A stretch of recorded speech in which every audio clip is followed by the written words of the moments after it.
Ito po yung nozzle check bago po ako nag-run ng yellow gold na box type. Yan. Buo po lahat ng white. Buo lahat ng white. Yung yellow buo rin po. Wala pong basag. Kahit yung magenta, cyan, and black. Tapos ito po yung output. Yan, buo po siya. Makikita nyo sa sidebar. Buo pa siya nung unang buga. Habang lumalayo, bumitaw ng bumitaw yung white. Isa na lang yung natira.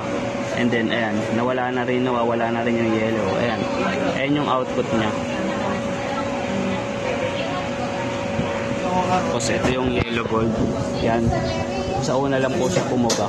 Tapos, nawala rin po. Ayan yung output. Buo yung white. Tapos, yan. Wala na yung white.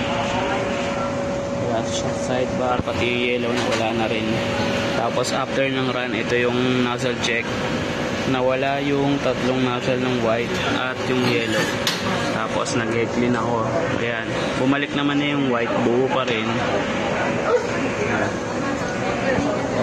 Yung yellow medyo nawala. So ayan, pangalawang head clean. Buo pa rin. Magna-nozzle check pa ako na pangatlo. Ayan, pangatlong head clean. Buo yung white. Black buo. Ayan, yung magenta, cyan. Yung yellow, hindi siya totally buo. Pero yung white natin buo. Nagtataka lang ako bakit siya bumibitaw. Kahit buo naman yung nozzle check. Ayan. Wala naman siya ng basag.